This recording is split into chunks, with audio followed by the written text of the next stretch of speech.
ಇದು same colour ಇದಕ್ಕೆ ಮಾಡಿಸಿದ್ರಲ್ಲ 4Rಗೆ front wheel ಆ ಥರ ಸೇಮ್ ಕಲರ್. ಹಾಂ 4R ಕ್ರೇಜಿ ಮಾತ್ರ. ಇದು ಫಸ್ಟ್ ಸರ್ವಿಸ್ ಎಲ್ಲ ಆಗಿದೆ ಅಲ್ವಾ ಆಗಲೇ? ಇಲ್ಲಿ ತಗೊಂಡು ನಿಮ್ಮ ಊರಿಗೆ ತಗೊಂಡು ಹೋಗಿಲ್ಲ ನಿಮ್ಮ ಬೈಕ್ನ? ನಿಮ್ಮ ತಮ್ಮ ಹೋಗ್ಬಿಟ್ಟು ನಾವು ಊರಿಗೆ ವಾಪಸ್ಸು. ಅವ್ನು ಲೆಸ್ ಗೋ ಅನ್ನೋದೇ ಹೈಲೈಟ್.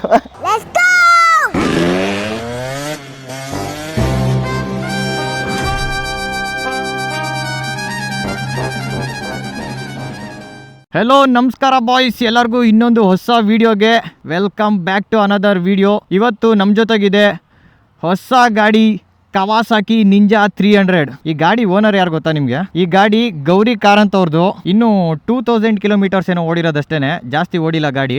2250 ಏನೋ ಓಡಿತ್ತು.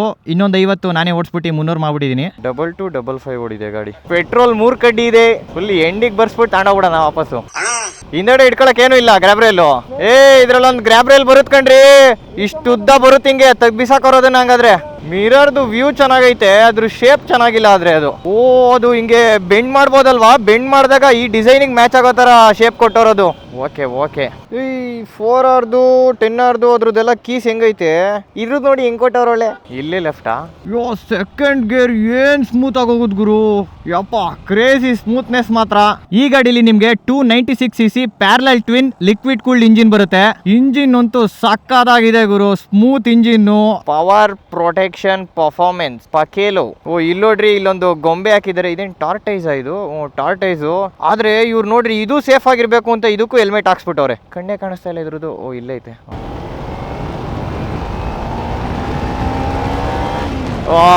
ನೋಡ್ರಿ ಹೆಂಗೆ ಥ್ರಾಟಲ್ ಫುಲ್ ಹಿಡಿದ್ಬಿಟ್ರು ಒಂದೇ ಸರಿ ಎಳಿಯಲ್ಲ ಗಾಡಿ.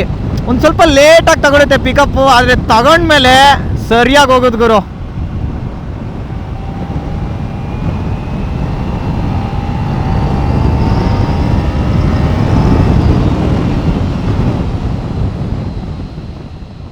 Pretty much good. ಬ್ರೇಕಿಂಗ್ ನಿಮಗೆ ಎಂಡ್ಯೂರೆನ್ಸ್ ಬ್ರೇಕಿಂಗ್ ಕೊಟ್ಟಿದ್ದಾರೆ. ಫ್ರಂಟ್ ಅಲ್ಲಿ 290mm ಡಿಸ್ಕ್ ಬರುತ್ತೆ, ರೇರ್ ಅಲ್ಲಿ 220mm ಡಿಸ್ಕ್ ಬರುತ್ತೆ. ಟ್ರಾಫಿಕ್ ಅಲ್ಲಿ ನೋಡ್ರಿ ಯಾವ ತರ ನುಗ್ಗಿಸ್ಬೋದು ಅಂದ್ರೆ ಹೆವಿ ನುಗ್ಗಿಸ್ಬೋದು, ಆದ್ರೆ ಮಿರರ್ಸ್ನೆಲ್ಲ ಓಪನ್ ಮಾಡ್ಕೊಂಡು ನುಗ್ಸಕ್ಕಾಗಲ್ಲ. ಓ ಮೈ ಗಾಡ್, ಟ್ರ್ಯಾಂಪ್ ಟೈಗರ್ CH ಅಂದ್ರೆ ಚಂಡೀಗಢ. ಗಾಡಿ ಇನ್ಸ್ಟ್ರೂಮೆಂಟ್ ಕ್ಲಸ್ಟರ್ ಔಟ್ಡೇಟೆಡ್ ಆದ್ರೂ ನೋಡಕ್ ಸಕಾಲಾಗೈತೆ ಗುರು. ದೊಡ್ಡದಾಗ RPM ಕೊಟ್ಟವ್ರೆ. ಇಲ್ಲಿ ಸ್ಪೀಡು, ಕೆಳಗಡೆ ಓಡೋಮೀಟರು, ಫ್ಯೂಯಲ್, ಟೈಮು, ಇಲ್ಲಿ ನ್ಯೂಟ್ರಲ್ ತೋರಿಸುತ್ತೆ, ಇಲ್ಲಿ ಹೆಡ್ಲೈಟ್ ಆನ್ ಆಫ್ ಅದೆಲ್ಲ ತೋರಿಸುತ್ತೆ. ಈ ಗಾಡಿಲಿ TFT display, traction control, cornering ABS, navigation, mobile connectivity ಇದ್ಯಾವುದೂ ಇಲ್ಲ. ಅಯ್ಯೋ ಅದನ್ನೆಲ್ಲ ಬಿಡ್ರಿ, ಇದ್ರಲ್ಲಿ ಗೇರ್ ಪೊಸಿಷನ್ ಇಂಡಿಕೇಟರೇ ಇಲ್ಲ. ಈ ಮಿರರ್ ಇನ್ನೊಂಚೂರು ಕೆಳಗಡೆ ಬರ್ಬೇಕು. ಓಕೆ, ಇದು ವೈಸರ್ ಯಾವ ತರ ಕಾಣಿಸ್ತಾ ಐತೆ ಅಂದ್ರೆ ಏನೋ ಅರ್ಧಕ್ಕೆ ಕಟ್ ಮಾಡ್ಬಿಟ್ಟವ್ರೆ ನಂಗೆ ಕಾಣಿಸ್ತಾ ಐತೆ. ಇದು ಗಾಡಿ ಶೇಪ್ಗೆ ಮ್ಯಾಚ್ ಮಾಡ್ಬೇಕು ಅಂತ ಈ ತರ ಕೊಟ್ಟಿರ್ಬೋದು ಡಿಸೈನು, ಗೊತ್ತಿಲ್ಲ. ನನಗೆ ಹಂಗೆ ಕಾಣಿಸ್ತಾ ಐತೆ. ಸಿಗ್ನಲ್ ಹಾಕಿಲ್ವಾ ಇಲ್ಲಿ? ಸುಮ್ನೆ ಓದ್ತಾ ಇರ್ಬೋದಾ?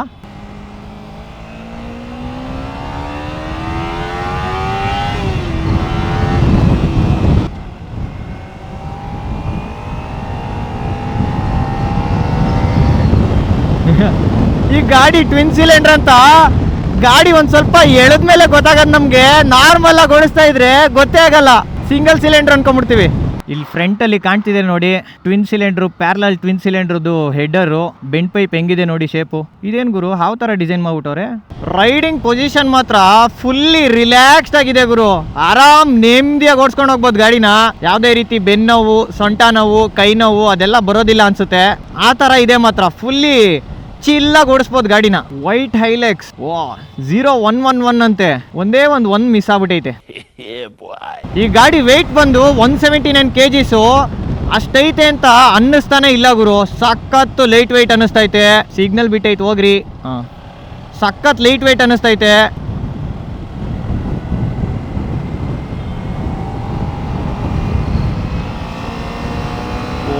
ಟಕ್ಕಿನಾಗಕ್ಕೆ ಏನ್ರಿ ಇದು ಪೊಸಿಷನ್ ಟ್ಯಾಂಕ್ ಮೇಲೆ.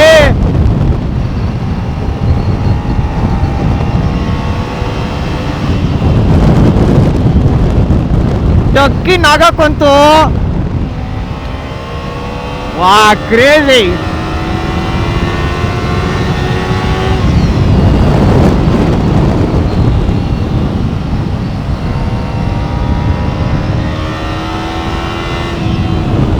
ಸೂಪರ್ ಗುರು. ಟಕ್ಕಿನಾಗಕ್ಕಂತೂ ಟ್ಯಾಂಕ್ ಮೇಲೆ ಯಾವ ತರ ಡಿಸೈನ್ ಮಾಡೋರೆ ಅಂದ್ರೆ ಸೂಪರ್ ಮಾತ್ರ ಸಕ್ಕದಾಗೈತೆ. ಒಂದ್ ನಿಮಿಷ ಗುರು, ಎದ್ ಹೆಂಗ್ ಮಾಡಿದ್ದಾರೆ ಅಂತ ನೋಡ್ಬೇಕಲ್ಲ. ಕರೆಕ್ಟ್ ಆಗಿ ನಮ್ ಬಾಡಿ ಹೋಗಿ ಕರೆಕ್ಟ್ ಆಗಿ ಅದ್ರ ಮೇಲೆ ಮಲ್ಕೊಂಡ್ಬಿಡುತ್ತೆ ಆರಾಮಾಗಿ. ಓಹೋ, ಈ ತರ ಕೊಟ್ಟಿದಾರಾ. ಸಕ್ಕದಾಗೈತೆ ಗುರು ಟ್ಯಾಂಕ್ ಡಿಸೈನು. ಕ್ರೇಜಿ ಮಾತ್ರ. ಕರೆಕ್ಟ್ ಆಗಿ ಟಕ್ಕಿನಾದ್ರಂತೂ ಪರ್ಫೆಕ್ಟ್ ಆಗಿ ಮಲಗಿರ್ತೀವಿ ಟ್ಯಾಂಕ್ ಮೇಲೆ ಮಾತ್ರ. ನಿಮಗೆ ಗಾಡಿ ಸೌಂಡ್ ಕೇಳಿಸ್ತಾ ಇದೆಯಾ? ಪಕ್ಕ ಕೇಳಿಸ್ತಾರಲ್ಲ ಬಿಡಿ, ಅಷ್ಟು ಸ್ಮೂತ್ ಆಗೈತೆ ಇಂಜಿನ್. ಒಳ್ಳೆ ಗಾಡಿ ಆನ್ ಆಗೈತಾ ಇಲ್ವಾ ಅಂತಾನೆ ಗೊತ್ತಾಗ್ತಿಲ್ಲ. ಗಾಡಿನೊಂದ್ಸಲಿ ಸ್ಟಾರ್ಟ್ ಮಾಡಿ ಎಕ್ಸಾಸ್ಟ್ ನೋಟ್ ಕೇಳದ ಬನ್ನಿ. ಫುಲ್ಲು ಸೈಲೆಂಟಾಗಿ ಸ್ಟಾರ್ಟ್ ಆಗೋದು ಗುರು ಗಾಡಿ.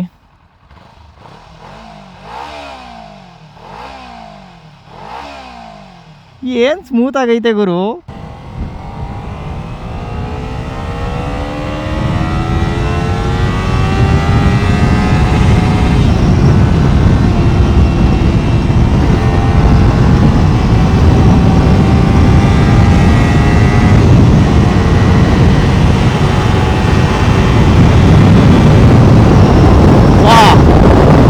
ಎಫರ್ಟ್ಲೆಸ್ಲಿ ಹೊಡಿತಾ ಇದ್ ಗುರು ಗಾಡಿ. ಗಾಡಿ ಕಷ್ಟ ಪಡ್ತಾನೆ ಇಲ್ಲ. ಏನ್ ಈಸಿಯಾಗಿ ಹೊಡಿತೈತೆ ಅಂದ್ರೆ 115 ಅಂತೂ ಸ್ಟ್ರಗಲ್ಲೇ ಪಡ್ತಾ ಇಲ್ಲ ಗುರು. ಇಂಜಿನ್ನು ಸ್ಮೂತ್ ಆಗಿ ಎಳಿತೈತೆ ಮಾತ್ರ. ಈಸಿ 150 160 ಮಾತ್ರ ಇದಕ್ಕಂತೂ. ಈ ಗಾಡಿಲಿರೋದು 38.88 BHP, 26.1 Nm ಟಾರ್ಕು. ಆ 38.88 BHP ಏನೈತಲ್ಲ ಗುರು, ಟಾಪ್ ಎಂಡ್ ಅಂತೂ ಕ್ರೇಜಿ ಹೋಗುತ್ತೆ ಮಾತ್ರ. ಟಾಪ್ ಎಂಡ್ 180+ ಹೊಡಿಯುತ್ತೆ ಗುರು ಈ ಗಾಡಿ. ಸಡನ್ ಥರ್ಡ್ ಇಲ್ಲ ಫೋರ್ತ್ ಗೇರ್ ಇಂದ ಹೇಳಿದ್ರೆ ಮಜಾ ಬರಲ್ಲ. ಗೇರ್ ಟು ಗೇರ್ ಹೊಡಿಬೇಕು ಈ ಗಾಡಿಲಿ. ನೋಡಿ ಗಾಡಿ ಐಡಲ್ ಅಲ್ಲಿ ಏನ್ ಸ್ಮೂತ್ ಆಗಿ ಅನ್ಸುತ್ತೋ, ಥ್ರಾಟಲ್ ಕೊಟ್ಟಾಗ ಗೊತ್ತಾಗುತ್ತೆ ಆ ಟ್ವಿನ್ ಸಿಲಿಂಡರ್ ಗ್ರಂಟು. ಸಖತ್ತಾಗೈತೆ ಮಾತ್ರ. ಎಕ್ಸಾಸ್ಟ್ ಹಾಕ್ಸ್ಬಿಟ್ರೆ ಸಖತ್ತಾಗಿರುತ್ತೆ ಗುರು ಸೌಂಡ್ ಇದಕ್ಕೆ. ಇವ್ರ ಪಕ್ಕ ಎಕ್ಸಾಸ್ಟ್ ಹಾಕ್ಸಲ್ಲ ಅನ್ಸುತ್ತೆ. ಇರು ಮರೆ, ಅವಸರ ಪಡ್ಬೇಡ, ವೆಯ್ಟ್ ಮಾಡು. ಎಕ್ಸಾಸ್ಟ್ ಸೌಂಡ್ ಬರಲ್ಲ ಕಣ್ರು, ಅಷ್ಟೇ. ಡಿಸಪಾಯಿಂಟ್ ಆಗೇ ಹೋಗ್ಬಿಟ್ಟ ಅವನು.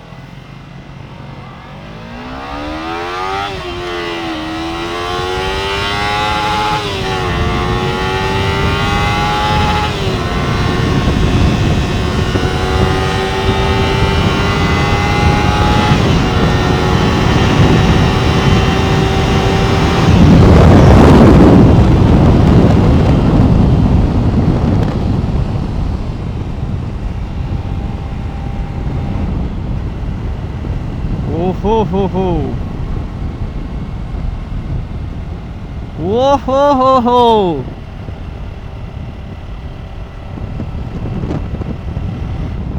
ಫುಲ್ ಲಾಕ್ ಮಾಡ್ಕೊಂಡ್ಬಿಟ್ಟಿದ್ದಾರೆ ಬೇಜಾನ್ ಜನನ. ನಾವು ಎಕಾನಮಿಲಿ ಹೋಗ್ತಿದ್ರೆ ಇಲ್ಲಿ ಈಕೋ ಅಂತ ಬಂದಿರುತ್ತೆ, ಇಲ್ಲಿ ಕಾಣಿಸ್ತಾ ಇದೆಯಾ, ಇಲ್ಲಿ ಈಕೋ ಅಂತ. ನಾವೇನಾದ್ರೂ ಅದಕ್ಕಿಂತ ಒಂದು ಸ್ವಲ್ಪ ಜಾಸ್ತಿ ಸ್ಪೀಡ್ ಹೋಗ್ಬಿಟ್ರೆ ಅದು ಹೋಗ್ಬಿಡುತ್ತೆ. ಅವಾಗ ನಾವು ಇಕಾನಮಿಲಿ ಹೋಗ್ತಿಲ್ಲ, ಅವಾಗ ಮೈಲೇಜ್ ಬರಲ್ಲ. ಅವಾಗ ಮೈಲೇಜ್ ಅಂದಾಗ ನೆನಪಾಯ್ತು ಗುರು, ಈ ಗಾಡಿಲಿರೋದು 17 litres fuel tank. Crazy. 17 litres fuel tank ಜೊತೆಗೆ 25ರಿಂದ 30 ಮೈಲೇಜ್ ಕೊಡುತ್ತೆ. ಏನಿಲ್ಲ ಅಂದ್ರೆ ಒಂದು 450ರಿಂದ 500 ಕಿಲೋಮೀಟರ್ ಹೊಡಿಬೋದು ಗುರು ಇಕಾನಮಿಲಿ ಓಡಿಸಿದ್ರೆ. ಒಳ್ಳೆ ಟೂರಿಂಗ್ ಮಾಡ್ಬೋದು ಈ ಗಾಡಿಲಂತೂ. ನಿಮ್ಗೇನಾದ್ರೂ ಅಡ್ವೆಂಚರ್ ಗಾಡಿ ಫೀಲ್ಸ್ ಬೇಕು ಅಂತಂದ್ರೆ ಇದೇ ಇಂಜಿನ್ ಹಾಕಿ ವರ್ಸಸ್ 300 ಅಂತ ಮಾಡಿದ್ದಾರೆ ಕವಾಸಕಿ ಅವರು, ಅದನ್ನ ತಗೋಬಹುದು. ಅದು ಅಡ್ವೆಂಚರ್ ಟೂರರ್ ಗಾಡಿ, ಇದು ಸ್ಪೋರ್ಟ್ಸ್ ಟೂರರ್ ಗಾಡಿ. ನಾನು ಬಗ್ಗದೇ ಬೇಕಿಲ್ಲ ಗುರು, ನಾನು ಆರಾಮಾಗಿ ಸ್ಟ್ರೈಟಾಗಿ ಕುಂತ್ಕೊಂಡ್ರು ಹ್ಯಾಂಡಲ್ ಆರಾಮಾಗಿ ರೀಚ್ ಆಗುತ್ತೆ ನನ್ನ ಕೈಗೆ.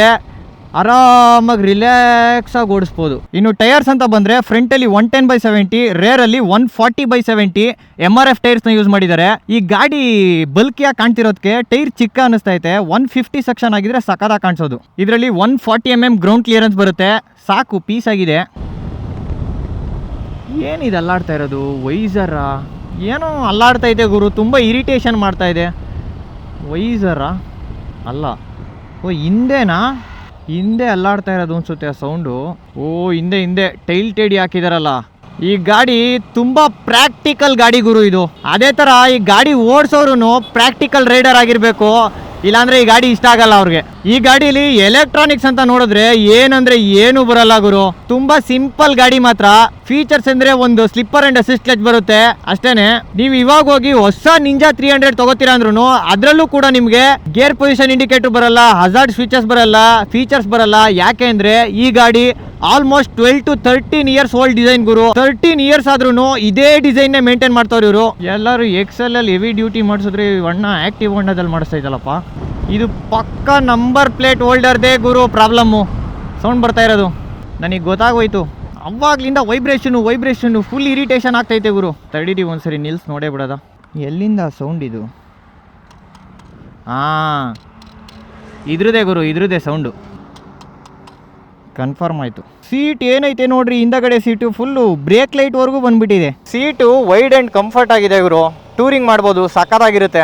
ಓ, ನನ್ನ ಗಾಡಿ ಅವಾಗಲೇ KA ಮುಂದೆ ಏನಿದೆ ಅಂತ ನೋಡಿದೆ, ಕೆಳಗಡೆ ನಂಬರ್ನ ಅಬ್ಸರ್ವೇ ಮಾಡಿರಲಿಲ್ಲ. 9009 ಅಂತೆ. ಓ, ಮೈಸೂರಲ್ಲಿ ತಂಡಿದ್ರೆ ಇಲ್ಲೂ 09. ಸಖತ್ತಾಗಿರೋದು ಇನ್ನ ಅವಾಗ. ಇಲ್ಲಿ ಟ್ಯಾಂಕ್ ಮೇಲೆ ಕಟ್ಸ್ ನೋಡ್ತಾ ಇದ್ರೆ ಗೊತ್ತಾಗ್ತಾ ಇದೆ, PPF ಆಗಿದೆ ಈ ಗಾಡಿ.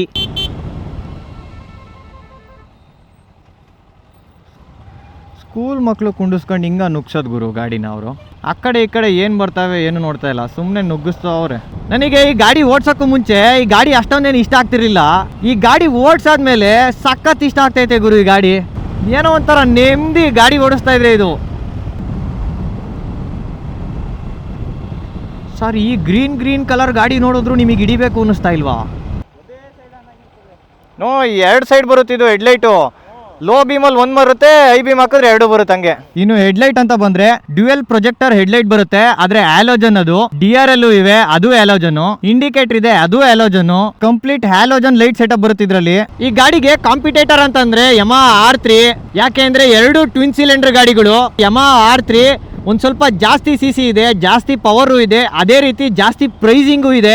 R3 ಬಿಟ್ಟಾಕಿದ್ರೆ ಈ ಗಾಡಿ ಕಾಂಪಿಟೇಟರ್ಸ್ ಅಂತ ಅಂದ್ರೆ ಅಪಾಚಿ RR310, ಅದಾದ್ಮೇಲೆ RC390. RC390ಗೂ ಇದಕ್ಕೂ ಬೇಜಾನ್ ಜನ ಡ್ರ್ಯಾಗ್ ರೇಸ್ಗಳು ಹೊಡೆದಿದ್ದಾರೆ. ಸ್ಟಾರ್ಟಿಂಗ್ ಇನಿಷಿಯಲ್ ಇಂದ ಮಿಡ್ ರೇಂಜ್ ವರ್ಗೂ KTM ಬಿಸಾಕದ್ ಗುರು. ಆದ್ರೆ ಮಿಡ್ ರೇಂಜ್ ಇಂದ ಟಾಪ್ ಎಂಡ್ ಗೆ ನಿಂಜಾ 300 ಹೊಡೆಯೋದು. ಯಾಕೆಂದ್ರೆ ಈ ಗಾಡಿಲಿ ಟಾಪ್ ಎಂಡ್ ಕ್ರೇಜಿ. ಸ್ಟಾಕ್ ಗಾಡಿಲೇನೆ ಈಸಿಲಿ 170 ಇಲ್ಲ 180 ವರ್ಗು ಹೊಡಿಬಹುದು.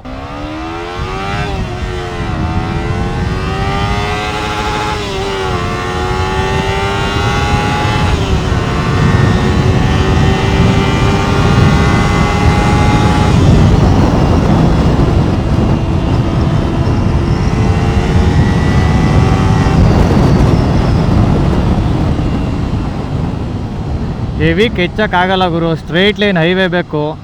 ಫುಲ್ ಆ ಥರ ಗೇರ್ ಟು ಗೇರ್ ಹೊಡ್ಕೊಂಡು ಟಾಪ್ ಎಂಡ್ ನೋಡಬೇಕು ಅಂತಂದರೆ ಸೀಟ್ ಹೈಟ್ ಎಷ್ಟು ಕಮ್ಮಿ ನೋಡು ಗುರು. ನಾನು ಕಾಲು ಇನ್ನೂ ಎಷ್ಟು ಮಡ್ಚಿದ್ದೀನಿ ನೋಡಿ.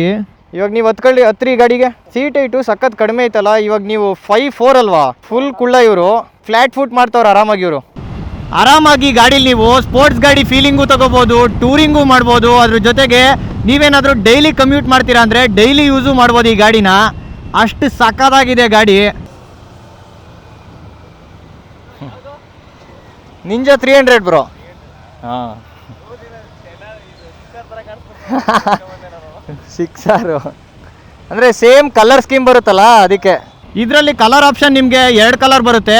ಕ್ಯಾಂಡಿ ಲೈಮ್ ಗ್ರೀನ್ ಎಬೋನಿ ಅಂತ, ಇನ್ನೊಂದು ಲೈಮ್ ಗ್ರೀನ್ ಅಂತ. ಇದು ಲೈಮ್ ಗ್ರೀನು. ಸಖತ್ತಾಗಿದೆ ಗುರು ಕಲರ್ ಈ ಗಾಡಿದು. ಇದೇ ಕಲರೇ ನಿಮಗೆ 6R ಬರೋದು. ಅದಕ್ಕೇನೆ ಅಲ್ಲೊಬ್ರು ನೋಡ್ಬಿಟ್ಟು ಇದನ್ನ 6R ಅಂತ ಕನ್ಫ್ಯೂಸ್ ಮಾಡ್ಕೊಂಡ್ಬಿಟ್ರು. ಈ ಗಾಡಿ ಸೀಟ್ ಹೈಟ್ ಬಂದು 780 mm ಸೀಟ್ ಹೈಟು. ಫುಲ್ಲು ಕುಳ್ಳ ಗುರು. ಈ ಗಾಡಿಲಿ ಮಾಡ್ಸ್ ಅಂತ ಆಗಿರೋದು ಏನಪ್ಪಾ ಅಂತಂದ್ರೆ ವೀಲ್ಸ್ಗಳು ಸಿಲ್ವರ್ ಮಾಡಿದ್ದಾರೆ, ಅದ್ರ ಜೊತೆಗೆ ಬೆಲ್ಲಿ ಪ್ಯಾನಲ್ನ ಬ್ಲ್ಯಾಕ್ಗೆ ವ್ರ್ಯಾಪ್ ಮಾಡಿದ್ದಾರೆ, ಅದ್ರ ಜೊತೆಗೆ ಒಂದು ಟೇಲ್ ಟೇಡಿ ಇದೆ ಅಷ್ಟೇನೆ. ಸಸ್ಪೆನ್ಷನ್ ನಿಮಗೆ ಫ್ರಂಟ್ ಅಲ್ಲಿ ಟೆಲಿಸ್ಕೋಪಿಕ್ ಸಸ್ಪೆನ್ಷನ್ ಬರುತ್ತೆ, ರೇರ್ ಅಲ್ಲಿ ಮೋನೋಶಾಕ್ ಸಸ್ಪೆನ್ಷನ್. 5 ಸ್ಟೆಪ್ ಪ್ರೀಲೋಡ್ ಅಡ್ಜಸ್ಟ್ ಮಾಡ್ಕೋಬಹುದು. ಈ ಕಲರ್ ಸಕ್ಕದಾಯ್ತು. ಯಾರೊಬ್ರು ನಿಲ್ಸಾಗಲ್ಲಿ ಅಲ್ಲ ಪಾಸ್ ಆಗುವಾಗ 6R ಅಂತ ಕೇಳ್ತಾ ಇದ್ರು ಬಂದು. ಸೇಮ್ ಕಲರ್ ಅಲ್ಲ. ನೀವು ಯಾಕೆ ಇದನ್ನೇ ಚೂಸ್ ಮಾಡಿದ್ದು? ಬೇರೆ ಡ್ಯೂಕ್ ಇತ್ತು ಅಷ್ಟೇ.